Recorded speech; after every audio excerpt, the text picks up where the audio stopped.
Fake pastor Abhinay Darshan వ్యవహారంలో కుట్ర కోణాన్ని వెలికితీసే పనిలో ఉన్నామని హోంమంత్రి అనిత తెలిపారు. దురుద్దేశం లేకపోతే కడప నుంచి పాడేరు ప్రాంతానికి వచ్చి గొడవ చేయాల్సిన అవసరం ఏంటని ప్రశ్నించారు. పోలీసులు లోతుగా విచారణ చేస్తున్నట్లు చెప్పారు. అన్ని విషయాలు త్వరలో బయటికొస్తాయన్నారు. అతని ఇంటెన్షన్ ఏంటి? కడప నుంచి ఇక్కడికి వచ్చాడు.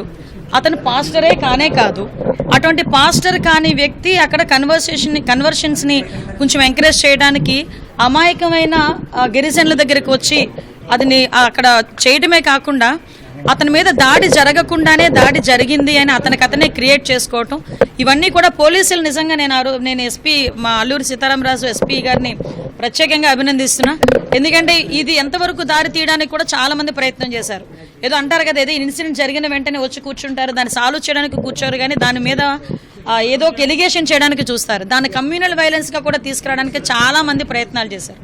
ఒకటి మాత్రం నిజం, దీని వెనకాతలు ఎవరున్నారన్నది మాత్రం అతి త్వరలో మాకు తెలుస్తుంది. వాళ్ళు మాత్రం వదిలిపెట్టారు.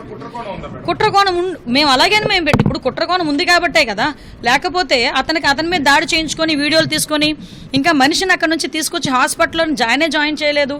ఇమీడియట్గా అన్ని గ్రూప్స్కి సెపరేట్గా చేసుకొని అతనుకున్న ఫైనాన్షియల్ ట్రాన్సాక్షన్స్ ఎలా జరుగుతున్నాయి, అతను ఎందుకు ఏ బేస్ మీద చేశారు, అతని వెనకాతలు ఎవరైనా చేయించారా, దీనికి రాజకీయ కోణం ఏమైనా ఉందా, కుట్ర కోణం ఏమైనా ఉందా, అన్ని విషయాలు కూడా అతి త్వరలో బయటపడతాయి.